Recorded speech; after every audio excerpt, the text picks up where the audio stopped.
Sometimes reading the book isn't enough. We want to be immersed in an idea or feeling. That's why at Book Interrupted, we've made a playlist for each book cycle.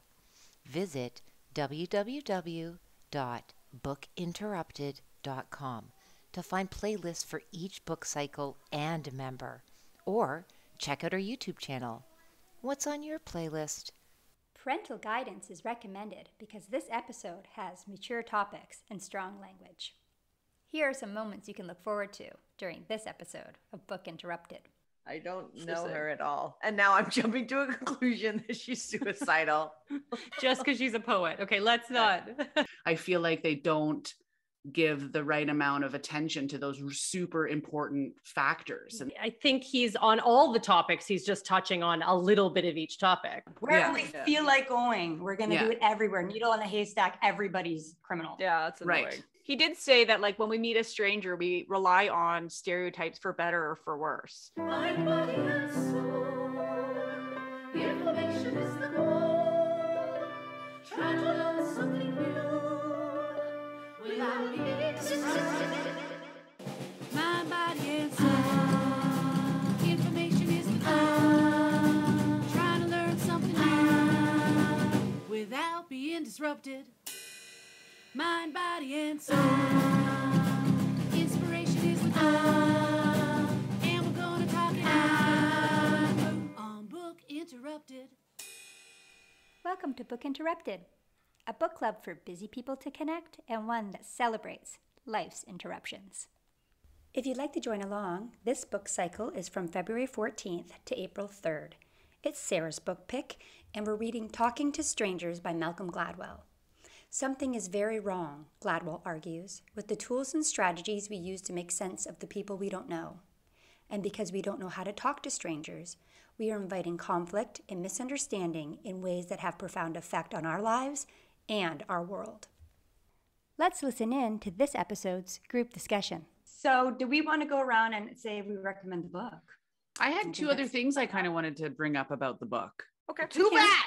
Really quick. No, she's joking. No, just go ahead. No, go. Just do it. The suicide talk, first of all of his information was old. Like, he didn't have anything from 2000. It was all 60s, 70s, 80s data. And we do know that stopping suicide stops suicide. We know that now. Like, there's a bunch of training out there that's the whole training. The whole purpose of the training is like training people to be comfortable to say to someone, are you thinking about suicide? Because it's taboo, right? You're like, oh, they're so depressed, whatever. But nobody ever says, like, are you thinking about killing yourself? Right? Like, straight out in the face. Like, it's like we've been conditioned to not say that. That is known now. So I felt like for a book that's published, I think in 2019 or sometime. Yep, 2019. Just looked it up. To have that data and that piece of this story too, I was like, this is not updated information. Like, it is known that you can do that. So that was just one thing that I was like reading it and I'm like, that's not actually right. So if you think someone's struggling, thinking about killing themselves, just say, or if they're depressed, say, are you thinking about killing yourself? Any like changes in behavior, right? Yeah. That seem like you're concerned. That's it. Yeah. Because that's the whole training is based on that now, is knowing that just interrupting the progression of I'm going to kill myself is effective in saving a ton of lives. I didn't know that. Thank you. Good to know. Okay, that's good to know. Do you also think that his point of making it more difficult for people to kill themselves? Yeah, I don't think he was saying, I don't even think that was his point. He was saying that people being successful in killing themselves was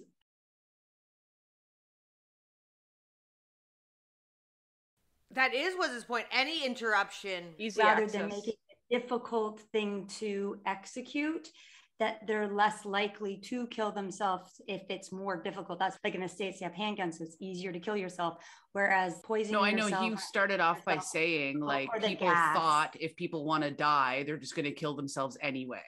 Right? Like he started, like that was the mistaken belief a long time ago. And then the gas got changed and so many people didn't kill themselves. And they're like, oh, I guess, you know what I mean? Like take away the method and they're not going to do it. Right? Like, and the old mistaken belief was it doesn't matter what the method is. If someone wants to die, they're going to find out a way to do it. Right? That's not true. He did say that that's not true. Like that's all fine and good. It's all old. information. Like it's old. Like people do know that now. Like he also made a statement being like, this is what people think. And it's like, no, they don't anymore. Because some everything you're talking about is from the 60s. I think a lot of people do think that though. But again, we still don't talk about. I know, but I'm just saying like in science. Oh, in it's science. like a lot of people don't think COVID exists, but COVID exists, right? So a lot of people don't think this about suicide, but we all know now that it's true because there's been research and studies about it. But the book isn't necessarily for scientists, right? He's doing it for the greater population. And I think a lot of people do think, well, if you're going to kill yourself, you just figure out a way. Like that's still a common belief, I think, amongst many people. I think I thought that until I read this. I don't know what I thought, actually, because it didn't occur to me to think about that. But I think if you asked me, I would have been like, I don't know. Yeah. I don't know. I guess I'd never thought about it. And some people are. Like I also feel like the person that he was talking about was all obsessed with it anyways, and she did end up killing herself. What, Virginia? But she put her head in the gas stove anyways. Sylvia Plath. But I think she would Sylvia have Plath. anyway, because she was like obsessed about it. Like that was part of her almost shtick. I did right? find it interesting that poets have an unusually high suicide rate. I was like, Yeah. I don't find that, like, I find that, I think it's interesting, but it makes sense to me, I guess. yeah. Well, Like creative souls.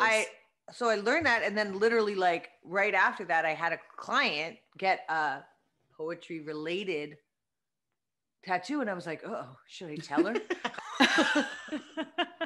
Because she writes poetry, and I was like, Are you a poet? Did you? should I Did you tell should her? I tell her? Don't No, I kill didn't. yourself. I didn't, but maybe I should check it But out. what Kim's saying, if you do say something, she would be less likely to, right? If you Yes. mention it. Hey, right? well, now I have to really cross an intimacy boundary here, guys. That's the problem. I just right met her. there. Yeah. Yeah. I don't know Interesting. her at all. And now I'm jumping to a conclusion that she's suicidal. Just because she's a poet. Okay, let's not. Yeah. That's I the don't default know. thing to a stereotype when you don't know anything about the I stranger. think I'm gonna. That's true. You don't, think- and You're you don't relying know. on the stereotype. And that Yeah. makes society work and not work at the same time. Yeah, I think I'll sleep on it. Yeah. Yeah. Yeah. Yeah. Okay, what's the second thing, Kim? I felt like the chapter, all of the entire chapter for Sandra Bland was a little bit like the chapter for Brock Turner, where the missing a bunch of important information. The fact that they figure out where the most crime happens, like that's based on faulty statistics. The information that they base that on is gathered by police. So what it reflects really is where the police action is, not where the crime is. So if you're profiling, right, you're going to go to that place where you know all the bad people live or whatever, and then when you report all the crimes that you processed there, it's going to look like that's where the crime is concentrated, but maybe that's where your attention is concentrated, right? Like that's an important variable to highlight in crime statistics, like that they're not representative of what people think that they actually represent. And then there's a whole bunch of race stuff about that whole thing. It didn't take into account. I mean, I know he like barely mentions it. Like at the end of the book, when he was ending it, because it kind of ends on Sandra Bland too, I thought, okay, he's going to go there now, because it was missing for me the whole time. And then he didn't really go there. And I feel like it's important to state that I feel like there could have been more attention paid to both of those issues. And the read technique too, that whole like plan for like cops pulling people over and then like observing to see if they're telling the truth or not. The read technique is flawed. People use that in interrogation. But didn't he and say it that makes though? a bunch. He Yes. did say it was. Yeah, Yes. he does say that. No, I'm not saying he didn't say that, but I'm saying the fact that I'm just criticizing the police department now, using a technique that produces false confessions and then using it in traffic stops. It's even less appropriate. You're looking for someone to be guilty. Like it's confirmation bias, right? Like, oh, these people are going to show me something. I just have to question them long enough. Oh, there it is. They're getting annoyed. And it's like, no, maybe they're annoyed because you're racist. And they have to deal with this every fucking time someone pulls them over or whatever. Like I the just guy feel who like there was a played lot of things basketball. unsaid. Like the guy, he was saying the guy had played basketball in his car just to relax for a second. And then the cop gave him all these tickets. He lost his car. He couldn't afford. They ended up putting him in jail because he couldn't afford a ticket, all because he took a rest at a basketball court. And he- Yeah. So I don't think that Yeah. Malcolm Gladwell was wrong. I guess what my problem was is what he didn't give enough attention to that reality or something. But maybe it was just me, but I got the impression that he was saying this happened because of race. Like, yeah. Yeah. are you he saying that you was. didn't think he was saying this was race related? I thought he was saying this is race related and here's all the reasons how that Yeah. plays out. This is Mm. how the I thought race. You wanted a deeper thing. dive on some of these I topics. thought that he was like, I thought that the fact that race might have been race related. Like, I don't even think he was like saying that for sure. I think it was like a side note that he said, which is where I maybe was like, oh, okay, now he's going to finally go there. I thought there was going to be like this great ending where it was all like, oh, he did it again. Like, he showed us in his backwards way and like questioned all the things that we thought and still showed us whatever. And I feel like he just didn't do that. And I don't feel like he gave enough weight to the influence that race actually had on that whole thing, from the gathering of the statistics to the crime area, like the whole history of why that's how they operate and how it got to there. He did at one point kind of say like, you know, it's not good. Like, he didn't say like he supported the whole thing, but I just don't think when he talked about it, he didn't spend enough breath on like the history of our culture and how racism is so insidious. Reading it, I was like, I feel like he's not saying a bunch of really important stuff. I don't know. I got it like very much the race thing for me. I don't know from what I read, but I agree. I think he's on all the topics. He's just touching on a little bit of each topic, right? He's talking about a little bit of alcohol effects, a little bit of race, a little bit of, you know, I don't know, all sorts of toxic stuff. Like masculinity and like he misogyny doesn't and go stuff. into detail about anything really. I know, but I feel like So- he was saying like, because the officer assumed that so-and-so was transparent, that's not what the officer was doing. Right. The officer wasn't, you know what I mean? It's not supporting this is not a good example of transparency and how this officer assumed that this irritated person he was pulling over is now a problem. He doesn't include the massive veil that race and power relations and all of that stuff impacts that in exchange, right? He just says it's about transparency. And I feel like that relieves the officer of responsibility, right? Like, oh, he was just being a human and assuming transparency like we all tend to do. When I was reading it, that's where I feel like it was missing, because he's trying to support these things that aren't about race, right? And then by doing so, I don't think he does justice to the impact that race and or gender, depending on which chapter we're talking about, have on those things.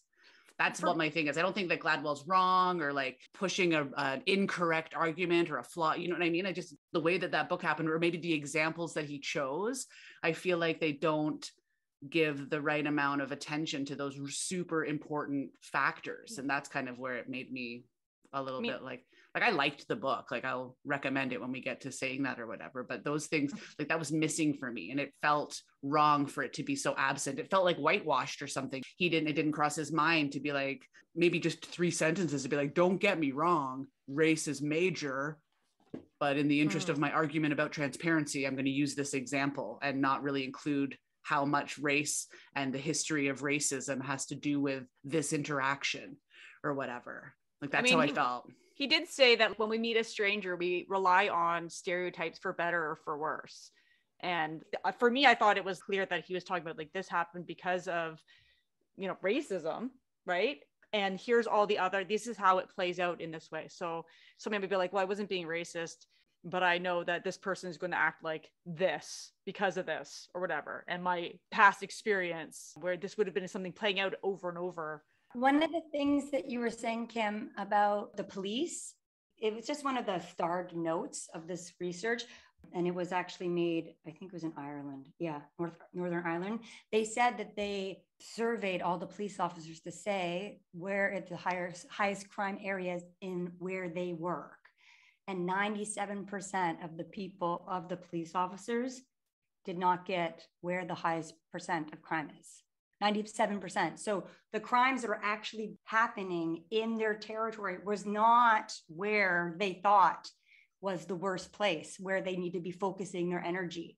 So I think he's trying to prove that the police don't actually know. It needs to be based on actual, someone actually got shot there, or someone actually, you know what I mean? So they're saying that police officers don't know. Yeah, my only point is like, you'll see it where you look for it. Right. So if you are going on stereotypes and you think that this impoverished neighborhood is where more crime is going to be, you're going to find it there. But if you don't go and check that college neighborhood where all the white kids are doing coke in their dorms, you're not going to catch them. And then there's going to be, 80% Black people in jail. And you know what I mean? Like, that's how the overrepresentation happens. Right. Yes, but at the same time, he's also saying, even in that spectrum of them being like, this is where the bad neighborhood is, that neighborhood isn't even bad.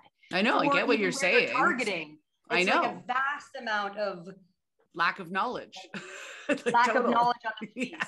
police. Yeah. That's Yes, what I mean. but It's just and it was another so layer crazy of- to see how it unfolded too. Like from the very beginning, and then they're like, we're all going to do it this way. And I also think it's important to note that it was misapplied. Yeah, right? and then They're they like, screwed when it you up. do it in I this said that in one my location, book it's report. super good. And then like, we're just going to do it everywhere.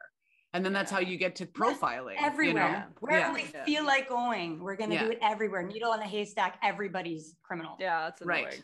It's annoying when you like learn something and then misapply it, so it's almost like you unlearned it, but you think that Yeah, they you've took learned a it. So major you're like, but piece I of the know. Yeah. Yeah. Yeah. Now you just think you know, and you don't. Yeah. Yeah. All right, we're good. No, we We're have good. to Recommendations? recommend. So do you recommend the book? I recommend the book. I think it was really good. I thought it was very interesting. It held my attention. I just would like to flag the things I already flagged for any reader, and that is all. All right. I recommend the book. I thought it was really great. I learned a ton of things. It kept my attention. Yeah, I do feel like with Kim, there's some lacking things, and some of the chapters don't quite fit into the overall thesis of it, but it was entertaining. And I actually am really, you guys all said about his other books. So I'm excited to read some of Malcolm Gladwell's other books. They're better than this one, I feel Great. like. Yeah. Like I almost Excellent. felt like he was like, This is he's my- got this shtick, right? He did it once and then he did it again and then he did it again. So now it's like he has to do it again. It almost like I wondered if there was like some pressure to do the same, because it was magical the first couple times, right? It was really cool. I feel like we should have a definition for a recommendation, because it seems like lots of times when we do this part, we're two options: recommend or don't recommend, but there should be a middle one that's like recommend with disclaimer. That's where I Yeah. am. I'm an RWD. I like it. RWD. Wow. RWD. I think we just Okay. invented it because there's like along the way, there's been a lot of books that it's like, I would recommend to this person, but not to that person. Right. Yeah. Isn't that most books though? There's like some where you're Yes. just like, I can't recommend this to whatever friend. Well, I don't know. I don't know. Maybe there's some books where I'm like, tell everybody you have to read it. I know that's a can of worms there, Mare. Yeah. Yeah. That's a can of worms. Yeah. I think that because we're recommending it to unknown humans, I think that's, with disclaimer. In general. Yeah, in general. I would recommend it. I can't speak to the paper copy because I honestly maybe got 5 pages in and then started listening to it and I was like, oh, this is good. It's borderline addictive to listen to. He is such a good podcaster and clearly a good writer, and it was kept my attention and was very thought-provoking. And no disclaimer, I would recommend it. At least the audio version. I'd recommend the book. I liked it. It was interesting and thought provoking, and I don't know. I think I read it pretty quickly. It was good. It's Malcolm Gladwell. How can you go wrong? It's Yeah, that's interesting. how I- Your definition of being good is that you read it quickly. I thought that too. I was like, okay. It totally is. Because Yeah. Read. it's like because you need to get more I information. have to get more. Yeah. She's There are busy. books that I have read slowly, but for different reasons. Some books you just have to sit in and like enjoy slowly. I don't know. But when it's a book like this, a nonfiction that's like this, if I'm engaged and I want to know more, then I'll read it really quickly and I will forego sleep because I'll just stay up and be like, just one more chapter. Oh, good. Yeah, so it's usually a pretty good gauge. Good. So I recommend the book. I love Malcolm Gladwell. Malcolm Gladwell. Yeah, I love his books. I love the formula he does. I was saying in this in my book report that I recommend the book and then I try to tell people about the book. It's like you just pick little stories that he does and you don't do them justice and they're like, what is it about? And you're like, well, What it's is it kinda about? like Read it. everyone doesn't, we default the truth and they're like, okay. Yeah. And then you're like, just read the book. So I feel like that with every Malcolm Gladwell book that I've ever recommended to anyone. I'm always, there's a story here about hockey players, or there's a story about if you're married or something, like, and you do something when you're newlywed, and it's never really very clear. But anyway, I really like the book. I like how he always makes me think something completely different than I ever thought of, something that I think is just a normal thing. So I like it.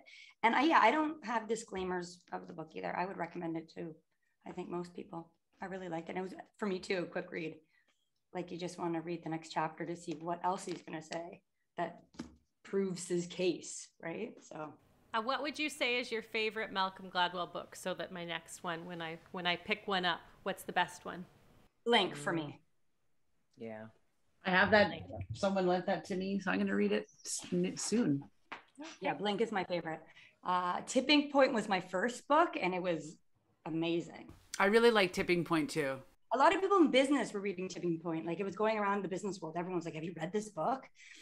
So that's how I got into Malcolm Gladwell, because in business world, everyone was giving the Tipping Point book. But then I got hooked on just the way he writes and the conclusions he comes to. And Blink was totally different from Tipping Point, completely different. And Outliners, the same formula, but different theses, right? Yeah, different points he's making. Yeah, I haven't read, has anyone read The dog David one. and Goliath? No, I have it, but I haven't read it yet. And there's Yeah, I one heard- dog. It's got dog in the title. Oh, right. I haven't What- read that one either. Like what the dog saw, or when the robin saw the dog. The dog. What did the robin tell the dog? What did that robin tell that dog? I wonder if it's in here. Hold on, let me see if it says what other books he's written. I'm sure it's in here. Yeah. Oh yeah. Oh yeah. What the dog saw. Oh, what the robin knows, what the dog saw. Dog saw. This interruption is brought to you by Unpublished. Do you want to know more about the members in Book Interrupted? Go behind the scenes? Visit our website at www.bookinterrupted.com. Book interrupted. Do you know when you're in your house and you're busy and you're getting ready to go to work or whatever, you're getting ready to go to the house and you're trying on clothes or whatever, you can't figure it out, so you hang up, or at the end of the day, you hang up your clothes and you have your favorite like chair or somewhere that you don't hang up your clothes, you just leave them because you're like, well, they're not dirty enough to put in the wash bin, like to be washed, the laundry bin, but they're also not clean enough that you want to put them back in your closet or your drawer, so you just leave them. Well, I've been kind of busy recently, and the pile, I'm so embarrassed to admit this, is high, almost higher than my head. I know it's ridiculous. And I know that I have to put these clothes away or wash them or do something with them. But then it's just so daunting because there's so many damn clothes on in the pile. And I'm like, oh, it's going to take me so long. And then I start, maybe I'll just grab something. And then the worst bit is that, well, without the worst, but then the stuff on the bottom is now wrinkled. So then really I just have to either wash them or iron them or steam them or... Anyways, I know this is not the biggest problem in the world right now, but I really got to do it. I know. Maybe today. Maybe I'll do it. We'll see. Book interrupted. It's book report time. We're going to find out from each member their final thoughts. And do they recommend the book? Let's listen. So, Talking to Strangers, final book report. I think I already said this in my other personal journal. I just really love Malcolm Gladwell. I've read so many of his books. It's funny though, too, when you're talking to other people, I was telling people about this book, and then it's really difficult to describe all the ways he proves his point, because he's basically proving something that we would assume the opposite. So, like, you're going through and you're throwing out little tidbits of information, and then eventually you say, which I did say, is, oh, you have to just read the book. And that's with every book I've ever read of Malcolm Gladwell. A couple of things I just wanted to talk about in this final book report that I just really found interesting, and I didn't mention before because it's the end of the book, is the whole coupling thing. I find it very interesting that all this research was done, and then the police took what they wanted and decided it meant arresting everybody they could possibly arrest for every little tiny thing. He mentions it as a needle in a haystack. Because what they said was the coupling is targeting one street out of the 100 streets in a district of where they found most of the crime. You know, it's 3% of your territory is where most of the crime happens. So then put as many police officers as you can in that area and then stop people for everything. But what they did was they made them go to just places where there's no crime and do the same thing. And it's just harassment is what it is. like that guy playing basketball and was just resting in his car. Anyway, that's infuriating. I think we all find that really infuriating. But I found the coupling thing really interesting. One of the things he said, which I really liked, if I can find it, the first question is, did he do the right thing? But the second question is, just as important, was he in the right place? Which I just love that. Because I don't think life is that simple. And I just love that he really, well, as usual, he breaks it down. So that method of stopping people as much as you can for places that have extreme crime where people are being shot like crazy. Yes, stop them wherever you can and get the guns. But a quiet university street where there's no crime, why do you have to pull someone out of their car? Like, doesn't make any sense. And the fact that he was just following his training is even more infuriating. But I love how he finally gets to that point at the end. And you may or may not agree with everything I'm saying until you read the book, because that's the beauty of Malcolm Gladwell, that he starts with what he's going to prove, and you think, I wonder how he's going to prove that.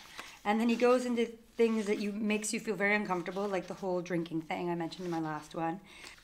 But then he gets to the very end, even like the suicide thing. It was very uncomfortable. But that's also interesting. Like, it's coupling there too. It's that suicide rates are higher where it's easier for them to commit suicide. So, maybe we look at that, not just mental health, like clearly still mental health, helping people that are feeling sad, but people won't actually commit suicide if it's not easy to do. So I thought that was really interesting, but also extremely uncomfortable to read about. But I think Malcolm does that a lot. He takes all the things that you're like, oh, that's not how I thought the world works, and flips it on his head, and in the most interesting and knowledge-based ways. So anyway, I enjoyed the book so much, as I usually do, and I'm glad I suggested it for our podcast. I was saying in my last personal journal that I didn't have the words yet for Talking to Strangers by Malcolm Gladwell.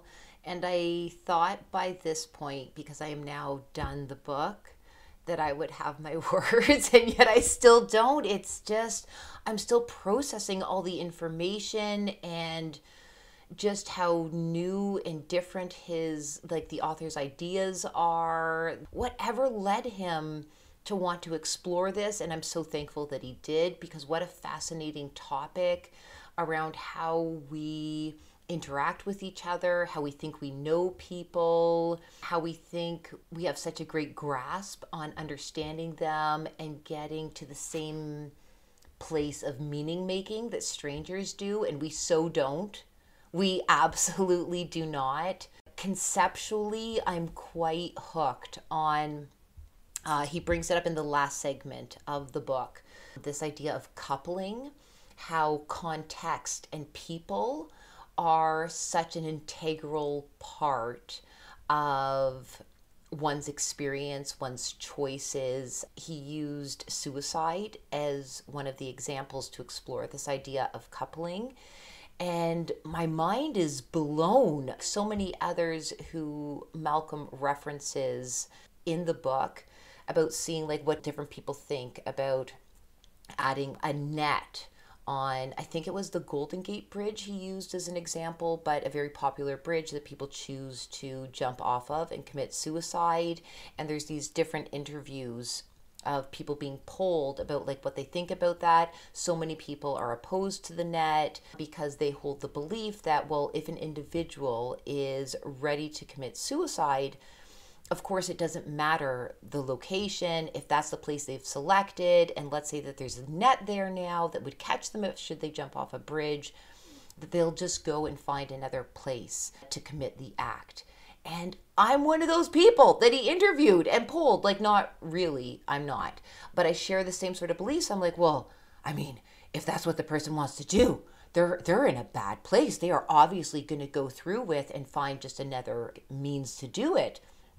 And this is not the case, folks. It is not the case. You need to explore this concept of coupling because it's boggling my mind. He also explores like inner city crime and different neighborhoods and how he came to discover in interviewing like different criminologists and police officers, their experience through it, and thinking that, oh, it's a certain kind of person, or, you know, this is the bad neighborhood. But then finding through further investigation that it's actually just like this one block.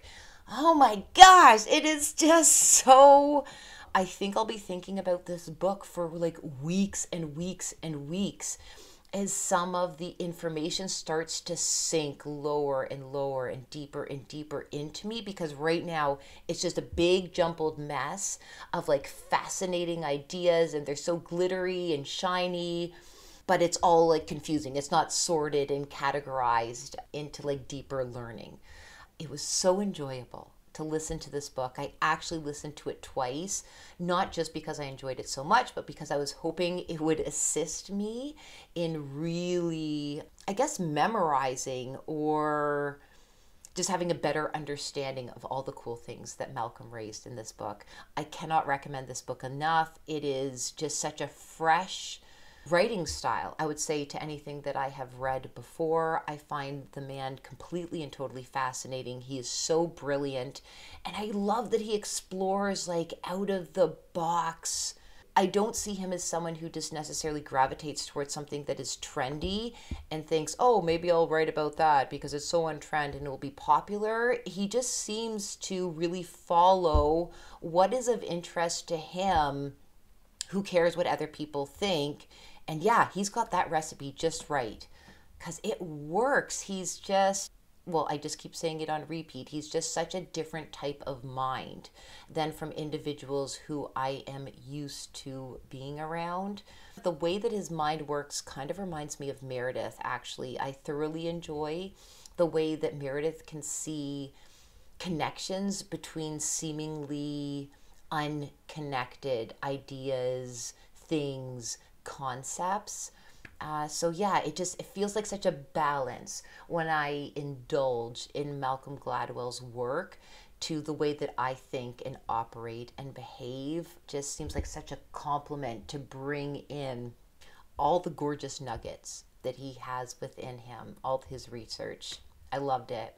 I'm seriously considering listening to the book a third time. It was that good, folks. All right, take care. Check it out. Meredith here. Okay, I'm done talking to strangers. And I'd say overall, I really liked the book. I mean, it's Malcolm Gladwell. How could you not like the book? He's a fantastic writer, and he's got some interesting insights. I think that reading this book after the What Happened to You book cycle kind of skewed my view of it a little bit. And I think if you listen to the podcast, you may recall back in, I think it was episode 4 of What Happened to You, we were saying how the book kind of seemed to almost lack a little empathy for the reader in a way. It seemed a little bit cold, how it talked about the issues of trauma. And I think that feeling translated into when I was reading Talking to Strangers, where it also seemed a little bit cold. I think that's part of the style of Malcolm Gladwell. He's trying to stand back and do an analysis of what the facts are. And so that can happen, I think, you know, explaining how something happened and taking away the emotional element out of it.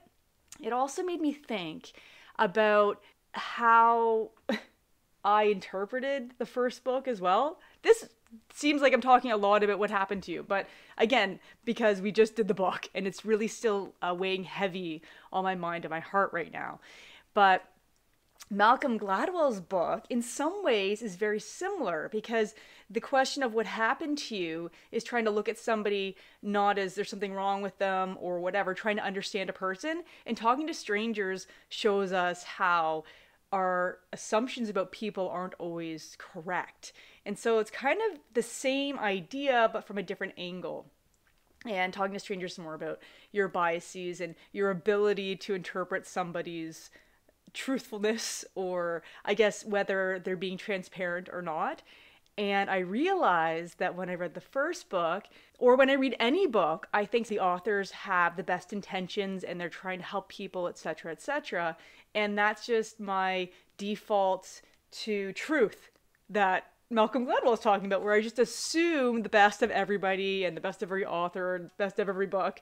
Anyway, I guess when I look back at my previous personal journals and my previous comments on any of our books, they all are based on that. You know, I default to truth, and I realize I do that all the time. I mean, I don't know if I want to change it about myself. I feel optimistic. It helps me emotionally navigate the world when I feel that, you know, everybody's just trying their best. I know that not everybody is, but rather than being suspicious of everybody, which is also covered in Talking to Strangers. So overall, I really like the book. I would recommend it. I think I would have preferred to read it not right after a book about trauma, because again, I'm feeling still very raw and affected by the first book. And I found some of the stories in Talking to Strangers difficult to read as well, and I'm not sure if I would have that same experience if I had read something lighter right before. Do I recommend the book? I do. I do recommend the book. Maybe not if you're going through some tough times emotionally where you're looking at past trauma. But Malcolm Gladwell, I mean, you can't go wrong. So I liked it. You know, he kind of changes your perspective by looking at these things that you maybe take for granted. That's it. And looking forward to the next book, which is mine. Hi, this is my book report. Overall, I would definitely recommend this book. I didn't read as much physical, like paper reading as I would have liked, but I got sucked into his delightful audiobook done up like a podcast, and it is fantastic. Couple things about the book I found surprising is how I guess I don't know what my preconceived notions were, but it was harder to listen to, I guess in my case, than I thought it would be. Just the topics were super heavy and sad, and especially for me and my body when I'm listening to it and you can hear real actual audio from some of these court cases or interviews, etc. It really strings at my like emotional heart. So there was lots of good learning there and lots of it was just heavy stuff. So I didn't expect that, but so much more impactful maybe that way. Yeah, just a real thought provoker on everything. And I love how he does the I just learned about the term callback, I believe, or loop back. It's like a drama term for like he brings it back in the end. And I thought he's such a great writer. And then as an audiobook, he includes his music, and his voice is just a real soother. Not soother, but soothing. It really soothed me like a soother would. Anyways, I think it's great. It's a great book choice. I would recommend it. It makes me want to read the other Gladwell books that I've never read. So I think I might try reading Outliers. I'm not sure. I've heard a lot of good things about Tipping Point and Blink, but I'm really thinking about Outliers. So I might do that. So we might have another Gladwell book choice in the future. Gosh, I wish I had more to say on it.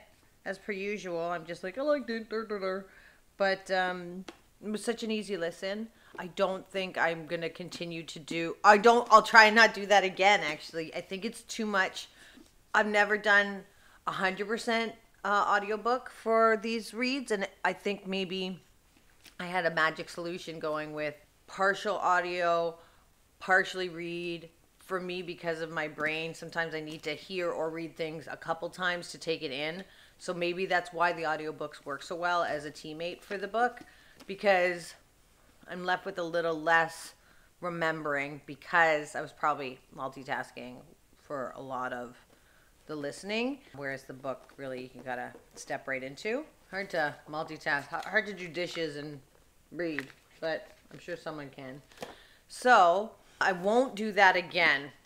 I'm gonna go back to the power couple of audiobook with book. It's an expensive choice, but it's my choice. Anyways, catch you on the next one. Bye. This is take 2 of my book report because my first one was like 9 minutes long, and I feel like that might be too long for this medium that we're presenting these opinions in. I don't want to glory hog or steal someone else's time or make our show go too long, whatever. So I will try to be efficient in this assessment. I do think that Malcolm Gladwell's Talking to Strangers was a fairly interesting read. Like, I enjoyed reading it. I liked the stories and I was familiar with some of the content, so that was kind of cool. But I do feel like there was a lot the whole time I was reading it. I was like, okay, I get what you're saying, but I felt he was also like purposely ignoring major pieces of information that are so relevant to his argument. And I feel like he was ignoring those major pieces of information in order to make his argument more sound. And so that didn't really sit well with me, even straight from the default to truth. Like, I'm looking forward to the group discussion because I have quite a bit to say about that. I'm not sure I do default to truth. Anyway, I'm interested in talking about that. But the two parts that like stood out for me that I didn't really feel okay with was the Brock Turner one, and I'm not sure if that's even his name because I can't find it back in the book, and I should have double checked after take one, but I just got right into take two. So I think his name is Brock Turner. He is the one who was sexually assaulting that girl in university, and I feel like Gladwell is basically arguing that neither of them are to blame, or both of them are to blame, or some kind of equality in the situation that I just don't think is there. And in that case, I feel like he's ignoring, you know, the impact of patriarchy on women or something like that. And then the second example that I also didn't feel was kind of like the whole story being represented was with the Sandra Bland situation.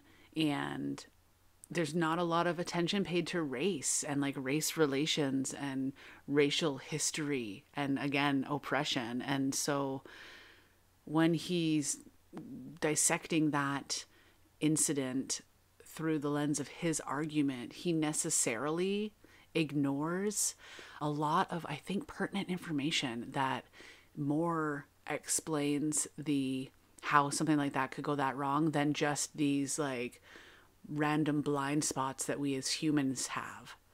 So I didn't like either of that, and like I said, I'm looking forward to the group discussion because I do have a lot to say about this book. I want to talk about it with other people. So would I recommend it? I would recommend it so that I could talk about it with other people because I want them to help me put my finger on exactly what it is that's not sitting right with me about this, or maybe to educate me in how he has acknowledged these things that I think are worthy of acknowledgement that I also think he's ignored. But I really, at this moment, do feel like he left out some really important pieces of, quote unquote, the story when he is retelling these stories so that he can justify, you know, his argument about how we all default to truth or assume transparency or whatever.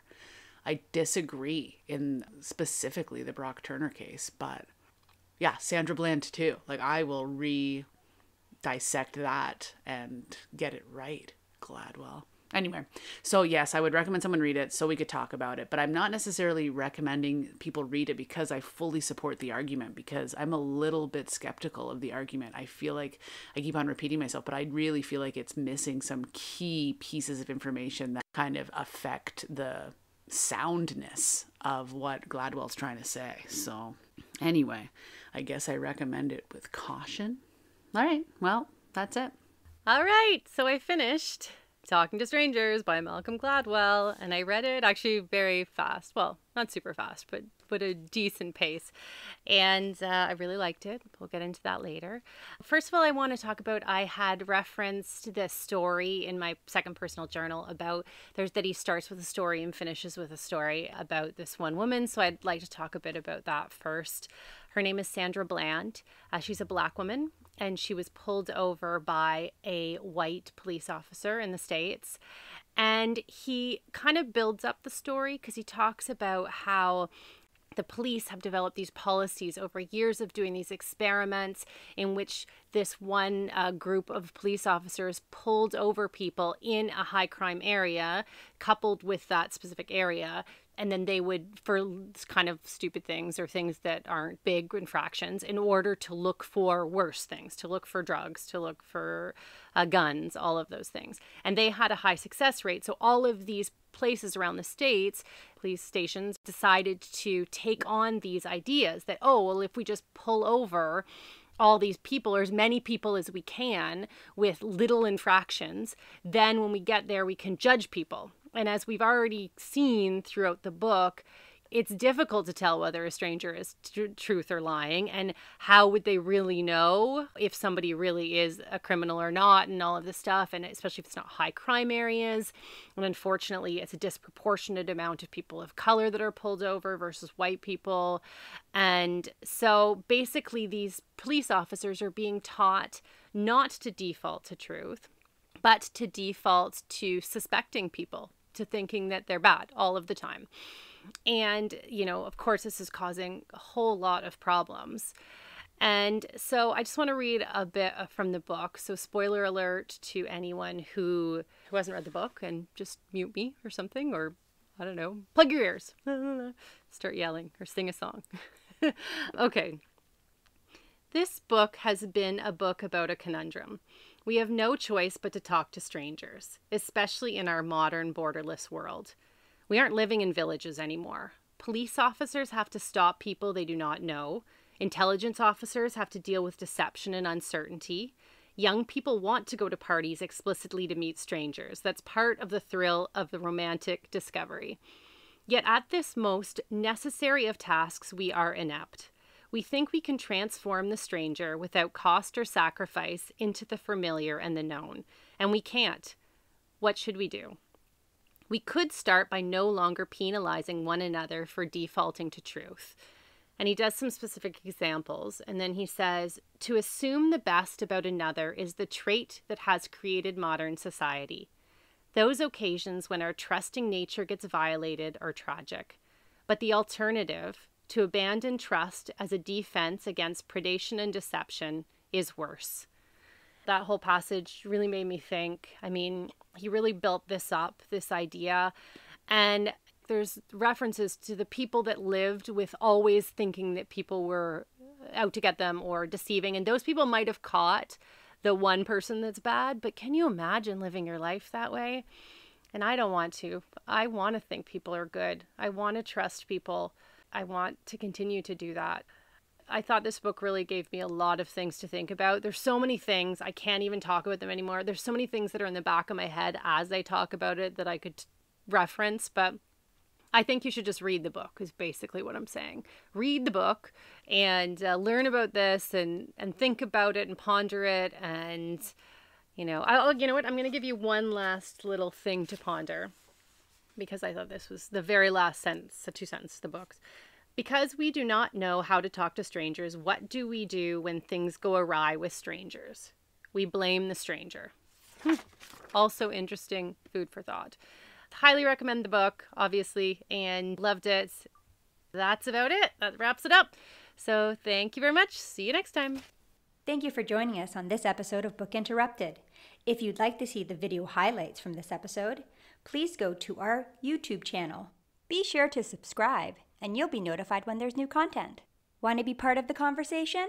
Have your voice heard on our fan episode next week. Or recommend a book and you could be joining us for a 6-week book cycle. Find out more by going to www.bookinterrupted.com/fans. Are you interested in buying this book? Do you want to order the next book so you can read along? Go to www.bookinterrupted.com/shop to see a complete list of our books. And if you haven't tried them yet, our affiliate partners, The Bookshop and Libro.fm, both help support your local bookstore where available. Thanks for taking the time to check in and connect. We'll see you next time on Book Interrupted. Moments you can look forward to on next week's Book Interrupted. Can you send this to Oprah for me? Poor empathy guy. I was able to manifest 2 incredible things to come into my life as a result of your reading. I seriously can't believe it. I have a shirt.